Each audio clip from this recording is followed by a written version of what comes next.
Let's do like a little hi, hello type thing. Hi, how are you, Dakota? What's up, guys? So this is our first official podcast. Yeah, For those of you that don't know, my name is Dakota, yeah, my name's Bhagavan Das. and we decided to do this podcast. Wow, you have a cat in your hands, like Yeah, slinging a cat around. I know, I don't know what she's doing. We decided to do this podcast. I don't know why. I guess it kind of feels just kind of right. Like it seems like the next move to make just naturally. Whatever. I don't even know what my previous moves were to get me here, but um.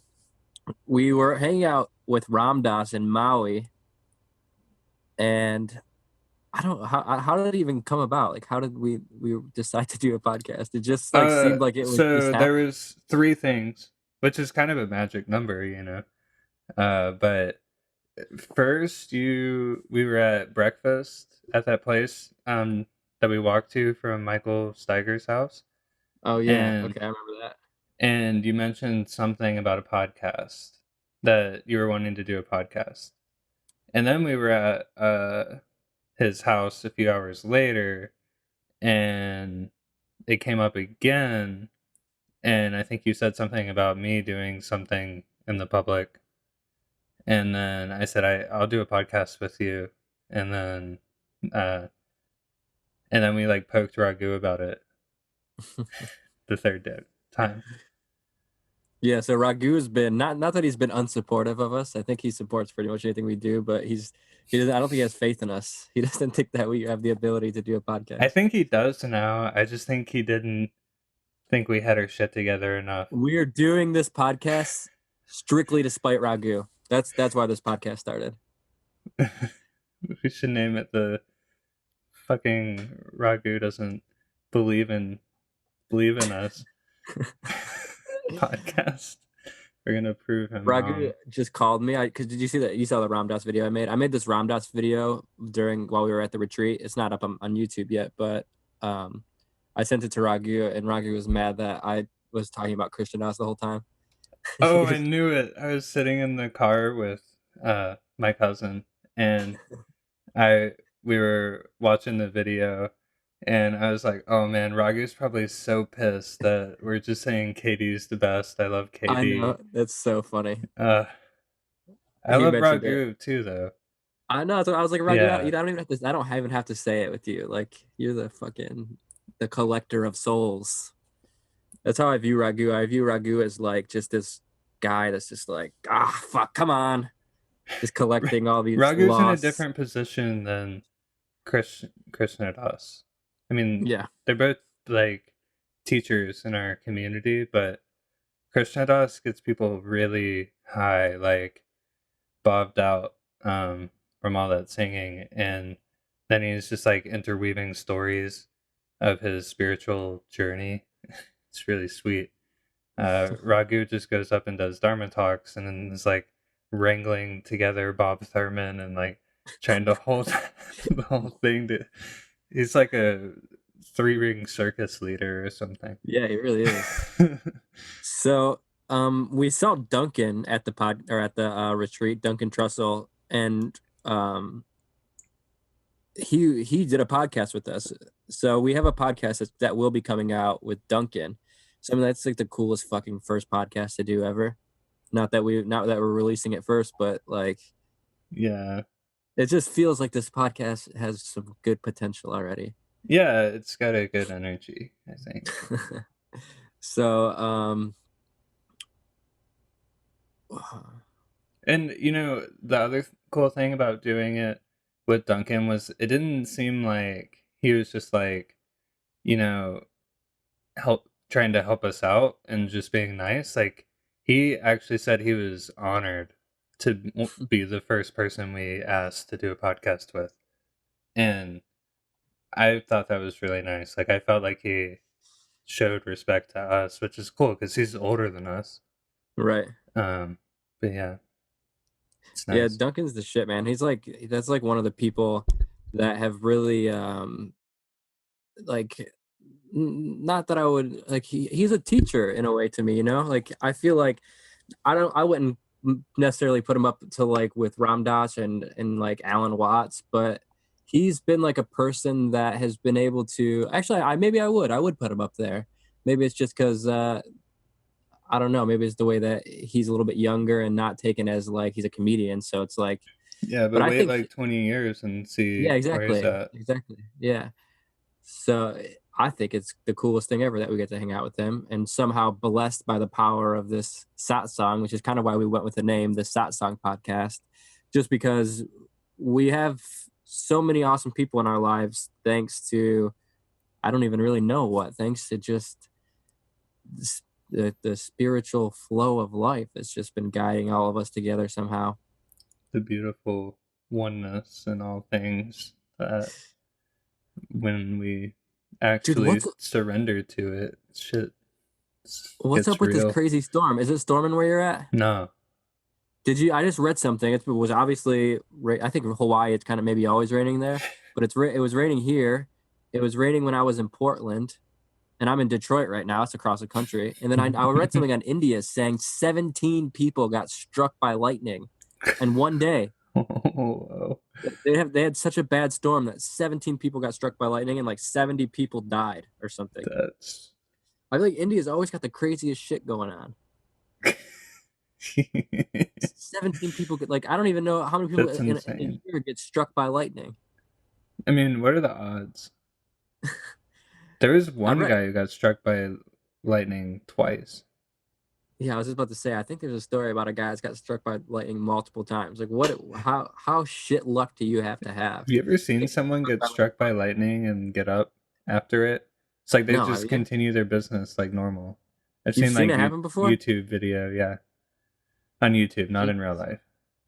Jesus Christ! I did see a lightning bolt like pretty up close. If I saw a guy get struck by lightning and stand up and just continue doing business, I'd be like, what fucking dimension am I in right now? This guy just like gets up and like just continues reading the newspaper. I would just like, I'd have to look around and be like, Jesus Christ. But I mean, that would be the coolest thing to do if you get struck by lightning and you just get right back up. I always think like the craziest ways to die. Like, what kind of way? How do you want to die? If you could pick your death, the most peaceful way with no suffering. It's just like falling asleep and you're like falling asleep and just dying. No, I want the most perfect scenario where my whole family's there. Oh shit, and they're reading like me. Everybody? Maybe only like the people that are close at the time. But I'll like be hallucinating people that have died and shit that are all right. But that's what I'm hoping for, that kind of death where it's kind of slow and you kind of just fade out. You know, Mohan told me the story while we were in India we were driving to Rishikesh, and I got stuck in a car with Mohan. And Mohan was telling me the story about when George Harrison died. There was only like the nurse, I think, and two people in his room with him. I forgot who they were. Part of like the Maharaji Satsang, one of the people was, I'm pretty sure.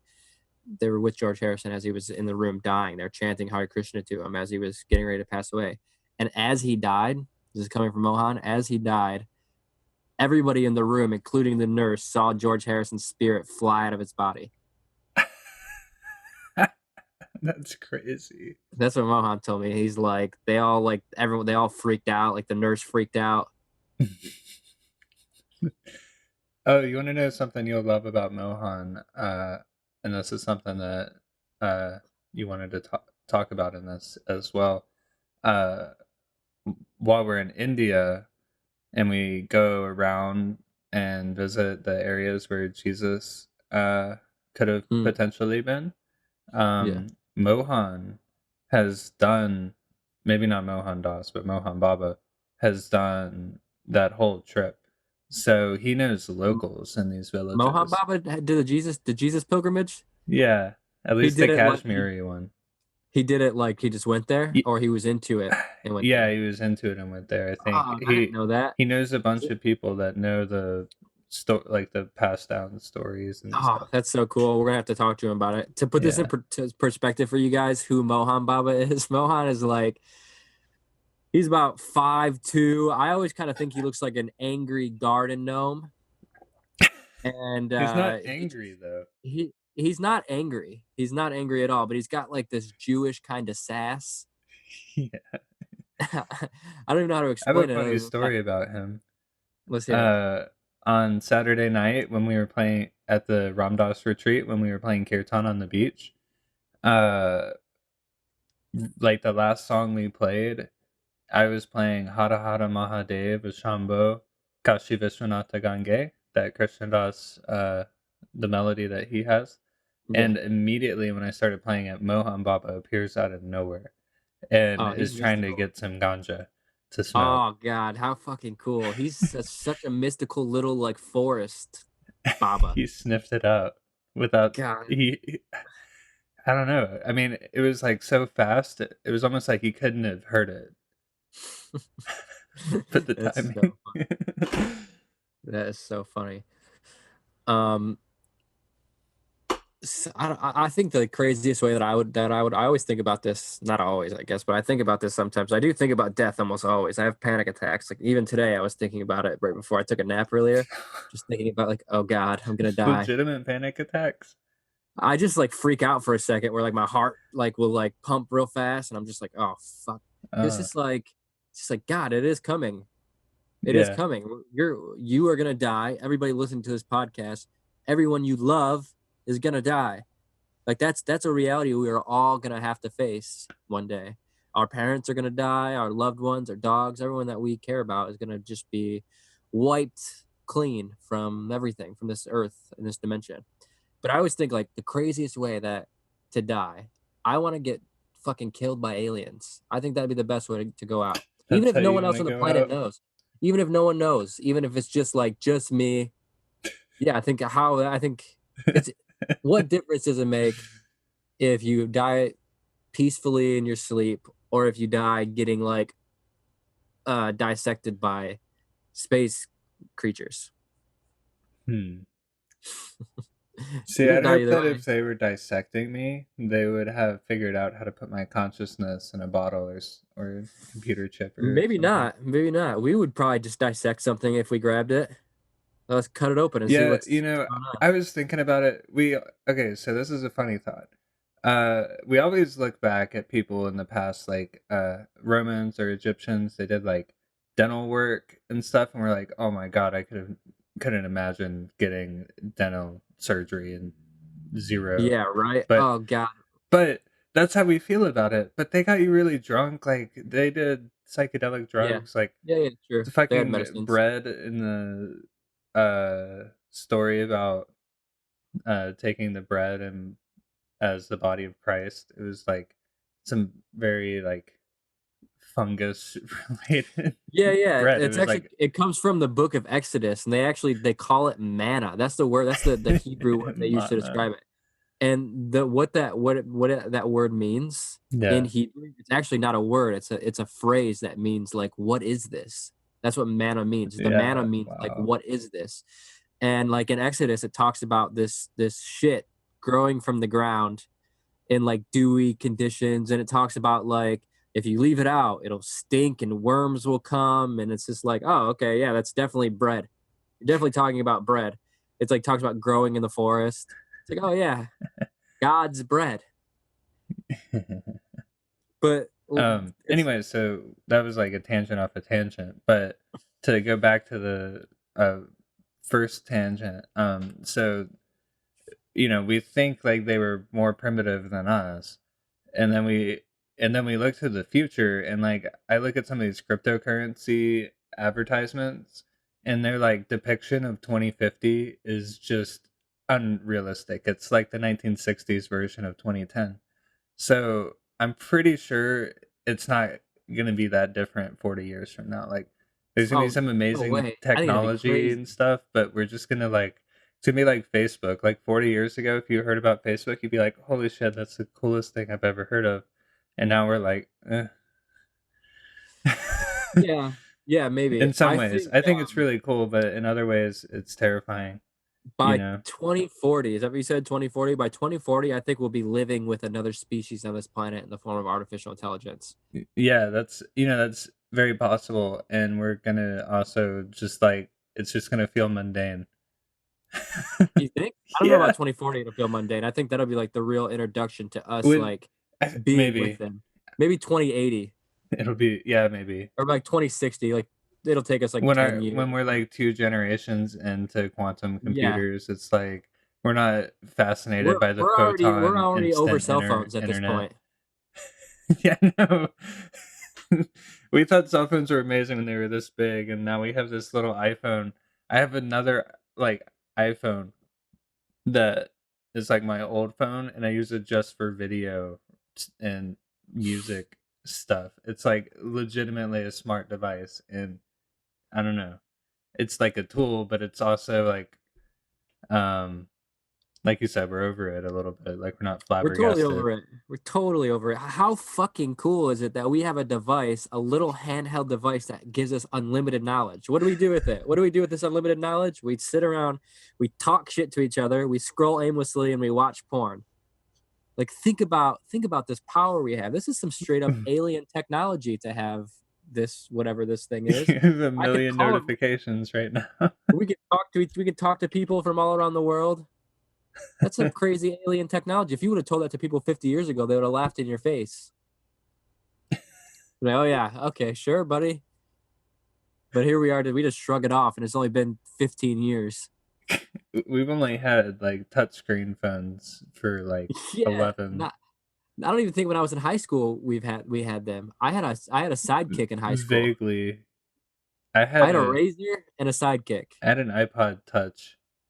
There's a funny Ooh, story about that. I jailbroke my iTouch, and my family went on a cruise with a bunch of other families that we were friends with, and everybody called it the JR Touch because it was at the time when they didn't have an app store. So I had all these cool games for my jailbroken iTouch, and this really cute girl who was close to my age was like, "Oh, I want the JR Touch," and her dad was like right behind her, and he was like, "You want the what?"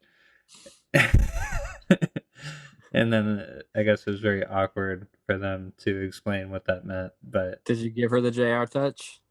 no, I never did. Oh, that's But I think unfortunate. she wanted it, but she had some weird ego things because I wasn't that cool in high school, and she was pretty Oh fuck. popular. Oh She shit. thought I was cute, but she didn't want to. She only ever was flirty with me on spring break every year, once a year. Everybody gets one once a year. That's so good. So to bring back like the Jesus thing, we're gonna go on this Jesus pilgrimage this fall throughout India. Me and Bhagavan Das and a couple of our other friends, and we're gonna go. Apparently, I don't know much about it. I'm still learning, but apparently, Jesus was in India, which like it kind of makes sense geographically if you think of the Silk Road and the time period he was. Those countries were definitely trading between each I'll other. be right back. Like, I got a book and I got a bunch of stuff I highlighted and I okay, could pull out and read to cool. you. Okay, cool. I'll keep talking. Okay. So we're gonna go to this to India, supposedly where Jesus was said to have been. Or there's supposedly a tomb there that the locals believe is the tomb of Jesus, and I think they have the tomb of his mother also. And there's a Moses tomb nearby, and there's some archaeological evidence to suggest this, and there's a couple books written about this, and it's really interesting. And JR actually told me about it. In southern India, there's what's called St. Thomas Christians. St. Thomas was a disciple of Jesus. There's the Gospel of St. Thomas. And apparently, I'm not too familiar with the story. And, it could just be, I don't know, a conspiracy or whatever. And I'm still learning about it. But the St. Thomas Christians have built a church in India, which is one of the oldest churches. It's like I don't know, 80 AD. It's like first century. And while missionaries were going to India to spread Christianity, they showed up and they're like, oh, they like are looking around like, what the fuck? There's already Christians here. So we're gonna go and do this little pilgrimage, and it's gonna be real far out. Yeah, I couldn't find the book. Oh shit. I That's all right. remember that I lost it when I was going to India in February. I left it in a bathroom in Amsterdam. You know, when we were in India, I didn't go to India with Bhagwan Das, but I went to India with Lucian, who used to take care of Ram Das. He's just moving on from that now, the end of an era. He's doing a really Um, cool thing in San Francisco. oh yeah, for sure. He's always gonna do cool stuff. He's got some weird, cool karma of just like serving like the coolest spiritual teachers on I earth think we all somehow. do. Yeah, we all kind of do, don't we? It's weird Yeah, in our own ways. yeah. Um, oh, what the fuck was I gonna say? We were in India. What'd you just brought something up before I talked about Um, Lucian? well, uh, Oh well, fuck. you were talking. Uh, I was talking about how I lost my books on the way to India, and then you were talking about your trip to India my trip to India, with Lucian. was it with Lucian? Was it something about Jesus? Well, we were talking about Jesus. I I wanted to go know. I'm back trying to think into of the connection. Jesus. All right, go. Let's go back into Jesus. Um, did you explain the like alleged story of how Jesus would have made it to India while I was gone? I kind of talked about it a little bit. I just gave a little rundown of it. I don't know too much about it. Maybe you can elaborate on like the deeper parts of the story. Yeah, there's some like interesting things. So like, um, the Gospels account for Jesus only being on the cross for at minimum 6 hours and maximum 12 hours, and most people take more than 24 hours to die on a cross. So I imagine somebody that knows how to heal people and turn water to wine and resurrect people, that he could survive for 6 to 12 hours. And when the guard stabbed him, um, where he stabbed him was not actually in a spot that was um, like an immediate death wound. It was like it wouldn't have punctured his lung. Um, According to the book I read, this isn't like I'm not saying I believe this 100%. I don't have any proof, Yeah, it's just you know. interesting to. It's just interesting. Yeah. And then We're not even Christians. I I feel like I am a That's the funny Christian part. in the sense that I love Jesus, but I'm not a Christian in the sense of what maybe a modern Christian would call a Christian. Yeah, I mean, I agree with that too. I mean, we're Christians in the sense that we love, and Yeah. that we like.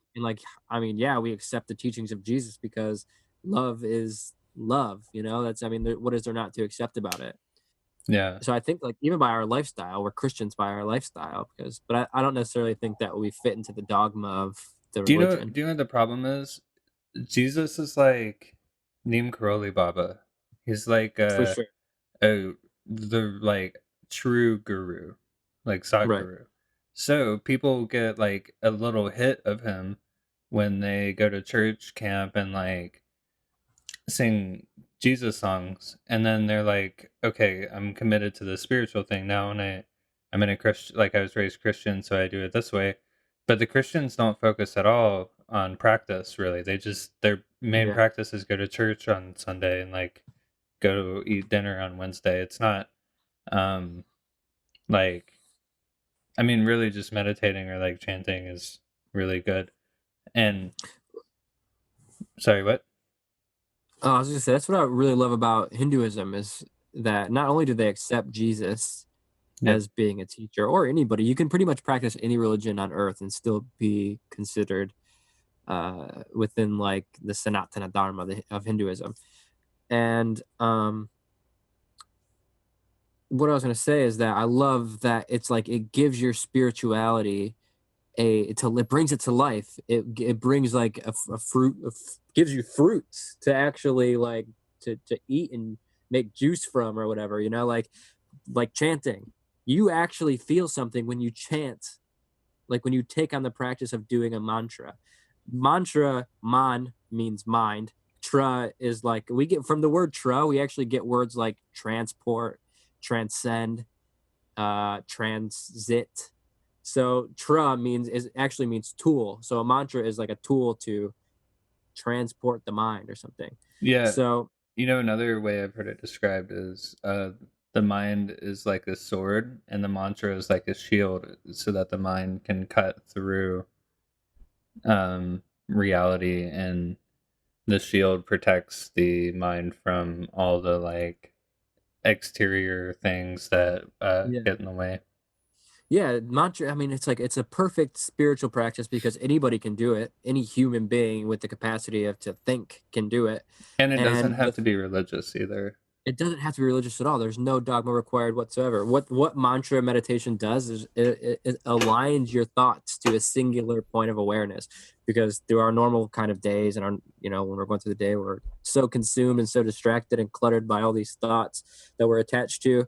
But if we just chant, the Krishna Das said something while we were at the retreat. He was just like, day after day, I was singing these songs, Jai Ram, or Hare Krishna, and he would just get so sick of it. You're just saying it, and all your thoughts are coming by. Oh, I gotta get some food later.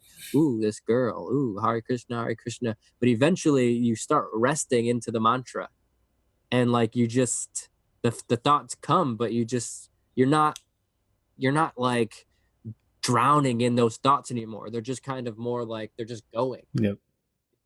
And you're just resting in the mantra. So that's what I love about Eastern spirituality, is it gives you something. It's not like just going to church and hearing some preacher tell you how to live. It's like I have a relationship with this thing now, and I feel like Jesus fits into the category of being like when the Hindu kind of thing, or like the guru, the way that we view, or Hinduism's view yogis and babas and gurus. I think if you look at Jesus through that perspective, you can understand him on a lot deeper level, and on a level where you can build a relationship that's deeper than what we were raised with here in America. Yeah, I kind of feel that same way because I was raised Christian, and then I felt a connection to it, and like to spirit through Christianity, Yeah. and then I lost it when I started filling my head with all of the bullshit that they have. Like, it's really easy to cherry pick things from the Bible and make it sound like whatever you want, but Oh, yeah, when for you sure. really study it, the current Bible is pretty much fabricated. Like 90% of it is plagiarized from either its own books are plagiarizing themselves verbatim. So it's not like they're telling the same story. It's like they're using the same diction and grammar too. Or it's just straight words are changed. Like I am the son of God really could have been I am a son of God, and it's a confusion on like the articles in that old Coptic language. Yeah, something I found really cool that you said, that you Yeah. told me, was that I've been thinking about this, and this is actually what I was going to mention when I was talking about going to India with Lucian. We went to go see this Baba, which is both my guru and Bhagavan Das's guru. Yeah. And I went to see him, and well, to put this into context, when Bhagavan Das went to go see him, this Jesus thing has been like we've been talking about this Jesus stuff for like a minute now. I know we've been really excited about Jesus, and I don't even know for what is inspiring it, but it's just cool for us all of a sudden. And when last time Bhagavan Das was in India with our guru Shyam Sundar Das Baba, he goes, what did he say? He said, like, that morning. So that morning, I told Pintu about the story of Jesus living in India, and he had never heard that story in his whole life. And then we sit down with Baba, and maybe an hour after sitting with him, without any prompting, he just says Jesus did sadhana in India, which I just blew me away because, how did he know? He wouldn't have known that. It's just a random thing to say. Yeah. It's like, and sadhana means spiritual practice. So he's saying like Jesus came to India to do spiritual practice, and he just said it out of nowhere.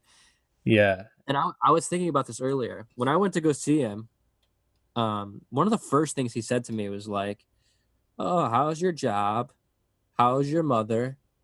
He would ask these really basic kind of questions, like just to get to know me or whatever. But one question he would repeat is, "How's your mother doing?" And this never clicked to me until a couple days ago, that every day he would probably ask me 3 times a day about my mom. I don't know, who knows why. But during that time, my grandma had just died while I was in India.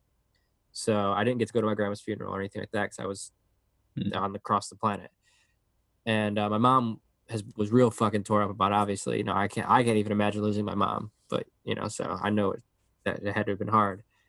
And she's going through a divorce. She just finally finished all that. And during that time, you know, she was going through it. And my grandpa was also sick, just about to die. And he did just die recently. So when I was in India, I knew my mom was sad and I wanted to get her something. So I was in Delhi. This is before we went to go meet the Jungle Baba. So I was in Delhi and I'm walking through Janpath Market, which is by the White House. Did you ever stay at the White House? Yeah. So it's like right near the White House. It's near Jantar Mantar for anyone that's ever been to India and New Delhi. And I was just walking around this market and my mom said, just bring me home a Ganesh. I was like, Ganesh? Okay. Like my mom, for one, I don't know how she never once mentioned Ganesh to me. I don't know how she knows anything about Ganesh. I figured she was going to say, oh, bring me home a magnet or a t-shirt or something like that's what she usually asks me to bring her home. Bring me home a magnet for the fridge. Okay. But a Ganesh. Okay. I'll bring you home a Ganesh. Ganesh, the remover of obstacles. It seems like some weird cosmic connection that she's requesting me to bring her home a Ganesh. So I got this cool Ganesh and it's upstairs now. And so I leave Delhi. I'm with Krishna Das, Raghu, Lucian, Mohan, Baba, and we got this awesome group of people that I'm traveling around with. And we go to meet the Jungle Baba, Shyam Sundar Das. And he was asking me about my mom a lot. And I thought I didn't realize that until a couple of days ago, that how interesting it was that he was making me think about her while she was going through all this. But the real interesting thing is that on the last day I saw the Baba, and we spent a week with him, and every day he would go, I'll give you a spiritual name. Because it's a real pleasure to be given a spiritual name by a saint, for anyone that's not familiar with this kind of path. It's a real trip. To be given a spiritual name, it's like, it's special because it's like, it's saying, here you go. Here's a name for your soul. Here's a name for your path. So you can identify with something. And like an it's a rite of passage. Yeah, exactly. A lot of things. Totally. So every single day I was with him, he'd go, tomorrow I give you a spiritual name. Nom. Nam. So at one point, like day 5, I'm just like, okay, I guess my spiritual name is tomorrow. Like, okay, yep, tomorrow, Das, that's me. And so the last day, he takes us to some ancient temple in the middle of the jungle. I don't even know where we are. We're just like, this is like an hour. You have to drive like an hour and a half out of the city into the jungle to get to the first ashram that he stays at. We drove like another hour into the jungle to go to some temple. And it was so badass. You got to walk down these like 150 stairs, and you just get to this crazy temple. I have a video of it on YouTube. Craziest place I've ever been.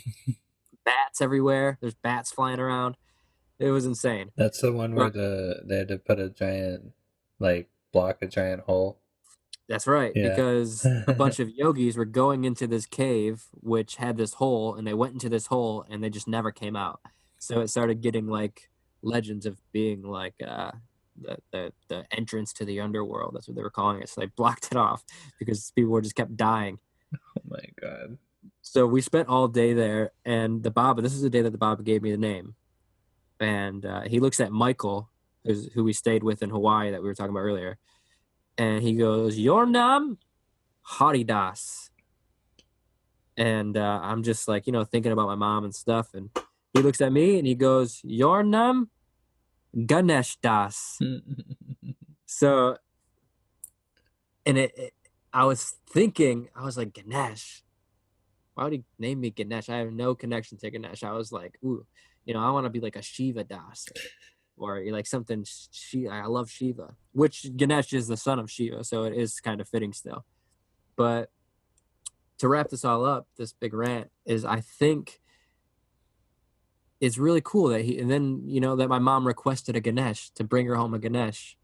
And then I'm like, oh, hey, Mom, the Baba gave me a spiritual name. He gave me the name of Ganesh, so you have a Ganesh coming home now. So that was one of my experiences with the Baba. I thought it was weird that he brought my mom up a lot, and I've had this weird kind of thing where I feel like I've been working out my mom's karma, and I don't really know how to explain it, but like, like this Ram Dass retreat was solely focused on death and dying, and it's like my mom, she's not gonna go to Hawaii and go to a death and dying retreat, Right. so it's like I go out and I live this shit for her, and I come back and, hey mom, this is what I learned. I'm hardly ever home these days, Right. and thankfully she still allows me to have a room in her house, but yeah,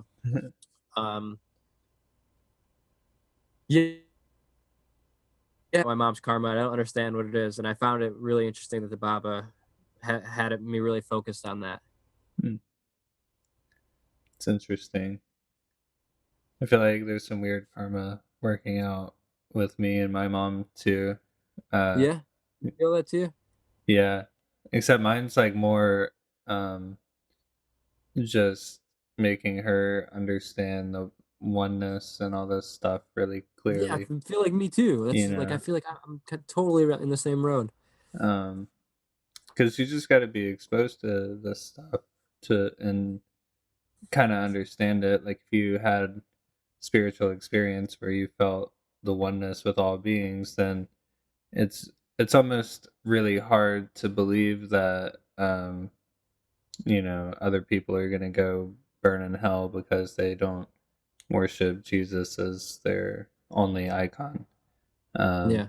Which is funny because going back to the Thomas Christians, they didn't worship any icons at all. Yeah, So, which is the oldest form of Christianity, or one of the oldest forms of Christianity. Yeah, so, and if you really think about it, like the Hindus, a lot of them are caught up with worshiping the forms, but I don't really think they believe that truly. I really think they truly just believe it's just like it's just Brahma, like basically quantum. It's weird that they have a trimurti too, basically. Yeah, they do. Father, the Son, and the Holy Spirit. Yeah, Brahma is Holy Spirit. The Son is Shiva, like Hanuman and Ganesh, and like these characters that like clear the path to freedom. And then Vishnu's the father figure. The only difference is they have Vishnu coming in a form. It's like Krishna and Rama and stuff. But and Jesus. Yeah, but I would say Jesus is the son. So Jesus is totally Shiva. Like he's the destroyer. Like Yeah, right. Like his religion literally is like fucking so many things up, and also he's like the destroyer of the ego in a lot of ways. Yeah, totally. Yeah, call him the lightbringer, which is also interesting because they call Lucifer the lightbringer, and I think Lucifer is like sometimes the metaphor for the ego. And the ego is totally the light bringer if you think about it. Like you got to have an ego to have any like form, so like, and then that through that form you can bring the light into the world. Otherwise it's just kind of undescribed chaos. Yeah, exactly. I mean, consciousness has to be realized to have an awakening experience of itself, right? So the ego is the light bringer, and the idea is to like turn it upside down on itself, make it realize that it's this not separate from everything. Like it thinks it's separate, and when it realizes it's not separate, then it can dance through life like a free being, Yeah, I've heard some stories that Lucifer is actually the true God, and that we've been deceived. That's some and delivered and packaged the wrong ideas intentionally to control us, and they have us worshiping a false god on purpose to sort of, I don't know, maybe it's like some sort of spell or some sort of hypnotic trance that they have us by having us do these rituals of worshiping this false idol. Maybe it's like somehow instilling us a type of energetic vibration that is, reflecting the kind of world that we see now. And that the true God is actually Satan. The true God, hail Satan. The true God is Lucifer. If you learn anything from this podcast, it's to stop worshiping the Yahweh. Yahweh and worship Lucifer. That's what why do you think the Freemasons actually are satanic? It's Yeah, because they know. they know. actually The are. people at the top know. So, and we also know. That's why we're here to tell you. It's like well, it's kind of messed up because the Christians like got lost in duality. So they're like thinking this is good and this is bad. And that's the Excuse me, I problem, man. Like Lucifer's the serpent and Shiva's got serpents, and like serpents are represent intelligence and knowledge. Yeah, and Moses carried a staff with a serpent on it also. Yeah, and the Kundalini is described as a serpent. Totally. So they're trying to demonize these and the serpent's medicine. You know, the medicine symbol is serpent. Yep. Is a serpent. So they're trying to intentionally hypnotize us and demonize us from truth that God is actually a serpent. Yeah. It seems that way, which is kind of fucked up. When you smoke, I have my DMT experience. I smoked DMT and I met serpent beings. That's crazy. And they took me to God. That was my DMT trip. And like, I'm not the. But see, like, okay, so the Christian devil's advocate is going to tell you, oh, you were seeing demons and they were making you hallucinate. Every day. Every single day I have Christians tell me that I'm being deceived by demons. So like, oh yeah, keep smoking that stuff. Yeah, but buddy, then you can, if they use that argument, what if they're being deceived by a demon? Like when you really think about it, in Christianity, there's like all these different deities that they have named off, and but the big ones are Yahweh and Elohim. And I was talking to my cousin about this today. They're both ancient gods, and Yahweh in like the Gnostic Christian depiction is basically this guy who's like he's like a demigod or like an angel. It's like a war god, right? Sky god.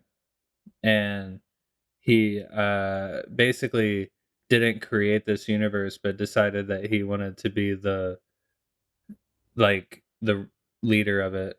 And they like described the earth as a black iron prison and getting out of Yahweh's grip so that they could connect to the one true God that has no name and doesn't literally murder people because they don't understand him.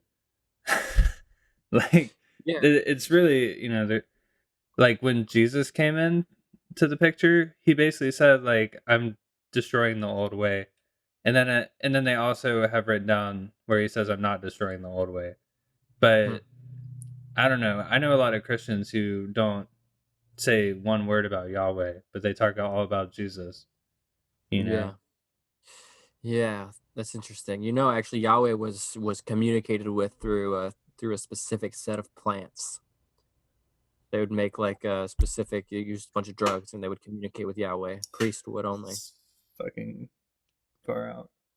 It's real far. How? I mean, they used to walk up and down church aisles, and I don't know how far back, but it was a Christian practice, and they would walk up and down these aisles with this like incense that had DMT in it, and it would make people trip. Like they do it for 3 hours and have these like crazy sermons going on, and people would start hallucinating in the churches and have ridiculous experiences. I don't understand how the modern common sense has demonized psychedelics. Oh, dude, I saw that post you made on Instagram where you posted those books, and you had that one that was like Alan Watts writing about psychotherapy in the East and the West. Yeah, have you read that? No, but he was on to psychotherapy and psychedelic psychotherapy, and thanks to politics, we're just now like making progress in that field 50, 60 years later. It's stupid. So it's just politics. And like all this religion stuff we're talking about, it's politics. Like it is politics, definitely. Christianity's been fucked since day one. It's crazy how they're able to control reality through politics or through these set of beliefs, pushing these beliefs onto people. Yeah, you just scare people, and It sucks because then it's like they meet someone and they meet someone who's like, as a Christian, you'll meet someone who's really amazing, beautiful person, and you're like, in the back of your mind, you're like, can't actually connect with them the way you want to because you feel this weird thing like, I wish they were going to hell. Oh man, I have a friend, one of my good friends, and he's a Christian to the like where he has some real solid beliefs like that. Like he's told me like I was like, "You think am I going to hell?" And he's just like, "Yeah, you're gonna go to hell." He's like, "I love you," and like I'm like, but I really think you're gonna go to hell. And he believes all kind of stuff. Like I remember one time he was telling me he thinks like retards, people that have like retardation, like any sort of mental disabilities, and like babies and stuff. He thinks they're gonna go to hell. So Yeah, it's a that's not even dangerous. logical. It's a well, he thinks it's like some sort of karmic debt that they're being paid off for, or something. Yeah, but okay, so if they're having to pay that off in this lifetime, then they must have existed before this lifetime. So why do they go to hell after this one? Why is this one the like one where you're getting judged finally? Like Yeah, fuck, right. come on. Like Yeah, where there's a lot where of were you flaws. at There's a lot of before you flaws were in his. born? Like if you He was think raised. time is yeah. He was raised in a oh he was raised in a way that is reflects his beliefs. I think he may. This is years ago when he was talking about the babies going to hell, but I think he might have changed his beliefs by now. But if not, man, I don't know. There's the Westboro Baptist Church people out there, so it's not unheard of that people have these crazy beliefs that. Yeah, I mean if you believe everything someone tells you and then they back it up with biblical scripture and you think the Bible is 100% true. Yeah, you're gonna believe it. It makes sense. Son of a gun, man. It sucks because it's like you have truth in that book, and like people can read the Bible and get all that they need for a spiritual life. But most people don't actually read the Bible, they just are told what to think about the Bible. Well, they read the Bible, but they're reading it through a perspective that's been given to them. They're reading it from the wrong perspective. Like you go to church and you're reading the Bible in church, but you have somebody telling you what they think it means. Yep. And I see my mom, she watches all these crazy ass people talking every morning on the TV. Like, what's that guy's name? Joel Osteen. Oh. And I'm just like, I just facepalm my entire time. Like he's a good charismatic showman. But I remember when they had a flood wherever he's at in Texas or whatever, and he wouldn't let people stay in his church. He's got one of the biggest churches. I think he has the biggest church, period. Something like that. And he was declining people to stay during one of the worst floods in Texas or something like that. Yeah, that was pretty ridiculous. I love it because life seems like such a television show. It seems like we're in some weird situational comedy, and all these characters are just like you can't write stuff like that. It's perfect. I know. And when you look at the world through that kind of lens, it makes everything so funny. Like Joel Osteen, he's like the perfect character of like some sitcom. Like, okay, some really rich kind of like corny Jesus guy that is just like, of course he does not going to let no one stay during a flood. Yeah. It's like almost too ironic for its own good. It is. I love it though. Same with like YouTube spiritual people and just even me. Life is such a TV show. It doesn't seem real. Yeah, I mean that's why we can laugh about it. It is. You were telling me about 17 people got lightning struck I know. in India and they laughed. It's a cosmic giggle. Yeah, I mean, well, anything that makes tension you can respond to it by laughing, or you can respond to it by like pushing it away. You know, or not pushing it away, but like cringing. But like, it has to go one way or the other, and you know what I mean. So do you think the way to break karma is to just because I always get so caught up in like if everything's one, what is being if everything's one, all lives are me. All lives are the self. You are a reflection of me. Rocks are a reflection of me. Sunshine, moonlight shining off of water is a reflection of me. Everything is a reflection of me if it's all one. and vice versa. I'm a reflection of everything. Or the And Buddhists don't call it me. what do they call it? Anatta? Uh, what does that mean? Like no soul or something? Yeah, well, it's like no self in the sense Yeah. that, yeah, I guess it's anatta. So it's like you don't even when you're in that place, you're not even aware of there being a separateness from you. Right. So So, but like if I'm you and you are me and we are working out these separate karmas to become enlightened, and yeah, enlightenment just means becoming realized that you are one with everything. hmm If that's what enlightenment is. yeah, like really And, realizing and then when you realize that, you break free of the cycle of death and rebirth, if which you isn't want to, what, where is you this can be a individual, bodhisattva. but where is this individual thing? Like, even if this incarnation, this body realizes that you're still me and you're still working out your karma. So like I'm still being reincarnated through your bullshit no matter what. Maybe. Well, it's like maybe you're You, a you point get what I'm of saying? awareness. So awareness is like infinite ocean, and point of it got trapped inside a soul because it saw something it wanted, like a desire, and then that soul Yeah, but gets further down the rabbit hole until it's so got to but if find its way out. God has desire, Hmm and through this desire it creates the illusion of separateness, hmm and there's just this eternal dance of these bubbles of desire popping in and out of existence, hmm which are just bodies. What am I trying to become liberated from? Because it's just an eternal dance. I'm Yeah, gonna take full. you're I not. have such conflict with this. Do you get what I'm saying? What do you think? And like, Um, what does that leave karma? Should I be worried about my karma if it doesn't really matter, or is it just mm. becoming attached from it? And Yeah, when you it's become like attached from it, there is no karma because it's like you're not. noting it as phenomena. Yeah, you're just watching it opposed to being attached to it. Yeah, it's like your awareness gets caught up thinking it's doing things, and it's actually just aware of a show happening. And you feel like you're driving it because you're just so aware of everything that is closely connected to you. So it's kind of like a movie. It's like when you go to a movie theater and you watch like some badass adventures movie or something, and you like walk out, or like a karate movie, and you walk out feeling like you can just beat anyone's ass that like is around you.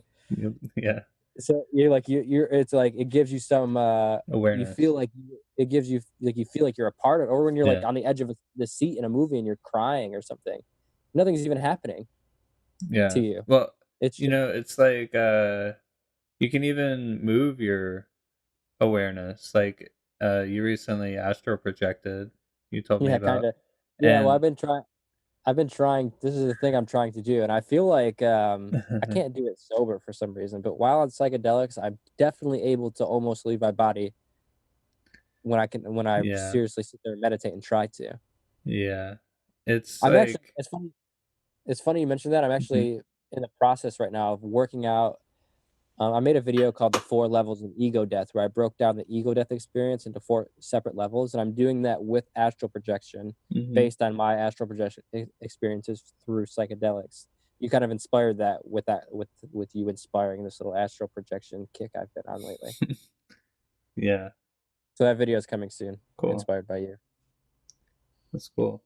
Um, yeah, but yeah. So when you astral project, and you move your consciousness somewhere else in space, maybe it's metaphysical space, but or maybe it's just in your mind, but it really feels like you're outside of your body. Like you can turn and look at your sleeping Yeah, body right. and like see your room, how it looked when you fell asleep and everything. And I go sit by my puja table when I project sometimes and look at my Baba and stuff, and like it's really sweet experience in that state, because sometimes you see things like little lights and other stuff that's like not normally I don't normally see that when I'm just And hanging out. you could do it sober. Yeah, but it's like I gotta wake up, so I gotta like set an alarm for 5:30 in the morning or 6 in the morning, and then I get up and like go to the bathroom. It's just voice crack. Go to the bathroom, and then go back in my bed, and maybe I'll take like a little toke of weed or something. So maybe Yeah. not 100% sober, but basically, and then I just lay down and I start doing the Ram Ram mantra, uh, and try to keep myself awake for like 10 minutes meditating, and then I kind of let go and let myself fall asleep, but I try to stay aware and then keep doing the mantra. Um, and then there's some point where you just feel like your body lock up and like these noises in your ears get really like deafening. Um, and then all of a sudden you just like get this feeling like you could sit up, like you have some control again, and then you like sit up and like you open your eyes and you're not even sure if you're like actually awake or not because it's that real feeling, you know? Hmm. And the best way to test it is to like try to jump and fly or like put your hand through a window or something and like stuff like that.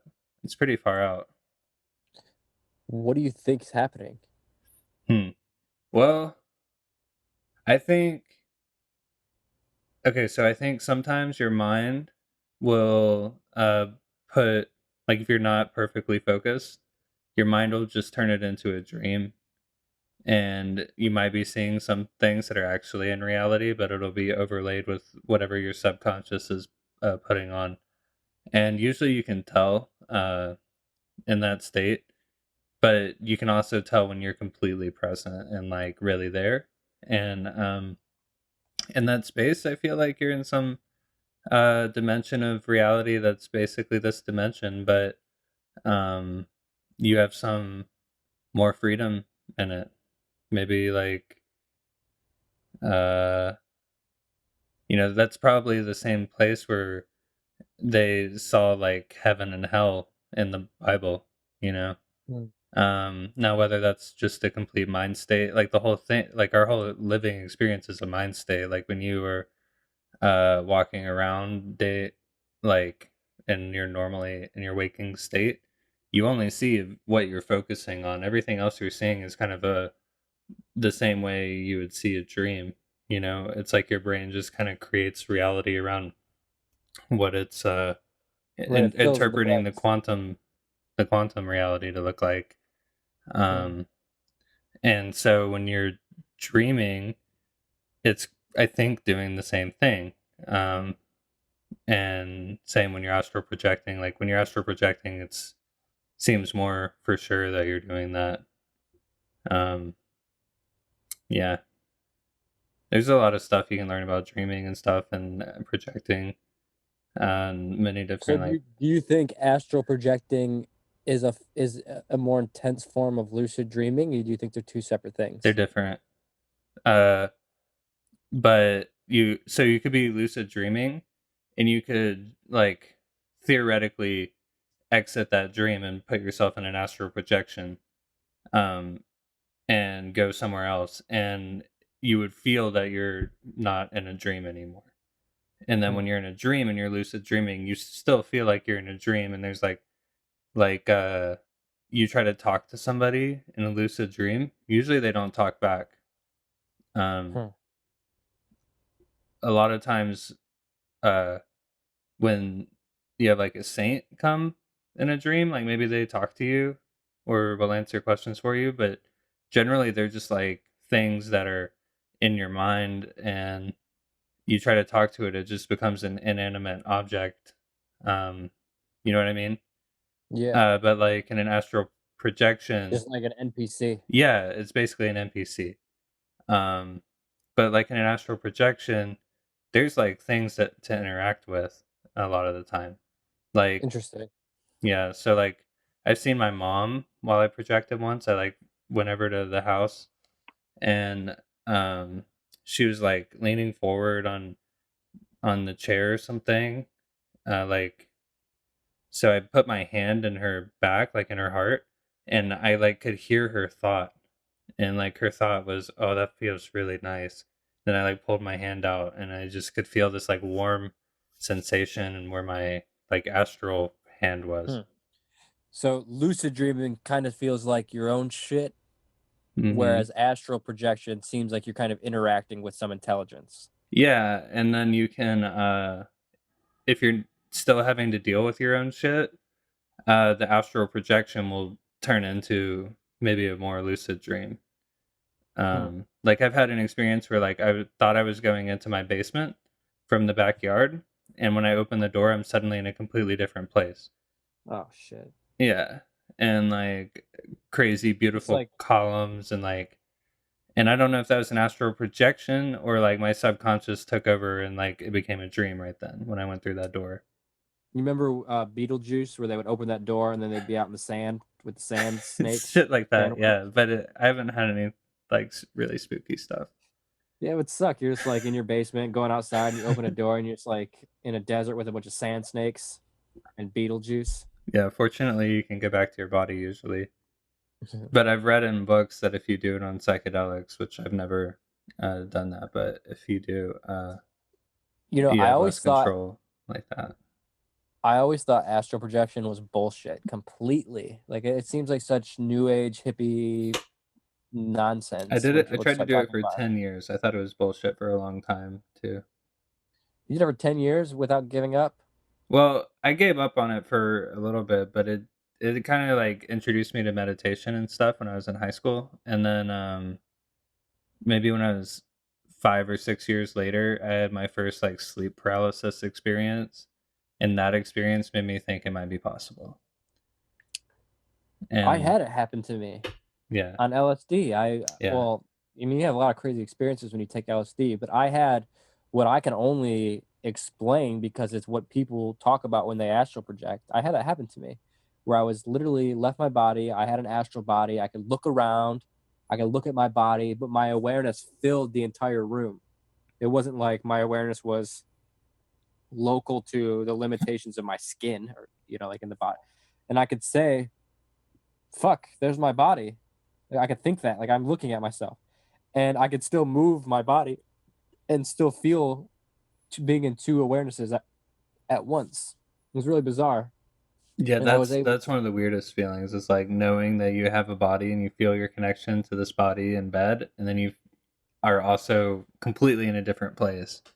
So weird. Did you see a tether? Some people describe seeing like no, I have heard of people say that. I But never no, see that, but I have an intuitive feeling I know where to go. That, you know what I mean? it just felt like I mean, I guess I was just gonna say it felt like a fishing line, which is what those people describe the Yeah. tether as. But they But see it, you know.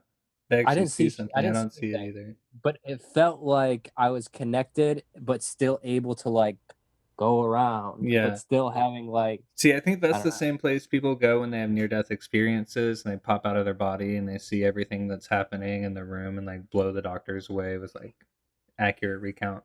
I think it's the same Jesus. place.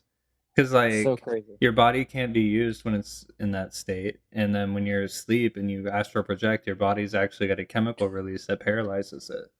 Did you ever meet Dr. Rick Rick Fryers? Fryers? Yeah. I've only like said hi to him. He's an emergency room doctor. We Yeah. should have him on here and ask him Yeah. some questions about stuff like that. Like, have you ever had anybody come back saying some crazy shit about like seeing you? Definitely. Yeah. And he's cool. He's Satsang totally. So he'd be a cool person to have on here. Yeah. He would. Yeah, I'm excited. We're gonna have so many good guests on this show. Yeah, I'm really excited. I mean, even this episode 1, I feel like it's going to be a fun adventure, this podcast. Yeah, I think. And just so people know, Satsang, the way that we came up with this name, the Satsang Podcast, Satsang is a Hindi word, I believe. It could be a Sanskrit word. I think Satsang.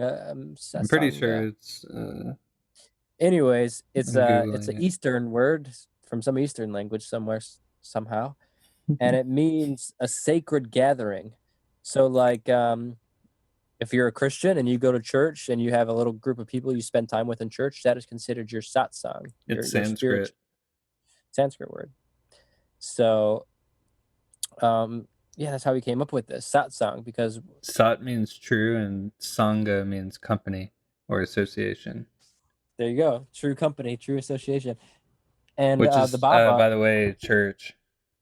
That's what Jesus meant when he talked about church. exactly, totally. Church, Satsang means church. And our Baba, Shyam Sundar Das, told me that Satsang is actually the most powerful, like, spiritual practice you can have. That's what Neem Karoli Baba said too. Surrounding yourself with people that are with reflections, so you have mirrors everywhere to look that can reflect back to you your own shit you need to work through, or level you up in the ways you need to be leveled up at. Yeah. Satsang. So that's where we came up with that name. Yeah. That's when miracles actually happen. When Satsang gathers, fucking crazy shit starts happening. Unexplainable. And that's I guess kind of the intention with this podcast, is to make you feel included into our Satsang, baby. Make you feel loved. Yeah, we're the love cult. Yeah, we want you to drink our Kool-Aid. And it's not LSD. Our sex Kool-Aid. So I hope you guys enjoy this talk. We are excited, both of us. I think Bhagavan Das is excited. Are you excited? Do you feel excited? How do you feel? I'm not attached to things. He's not attached. I'm just kidding. I'm pretty excited. So thank you for listening and watching. And yeah, make sure to subscribe on all these little sites, whatever site you're watching this on. And any closing notes? Ram Ram. Ram Ram.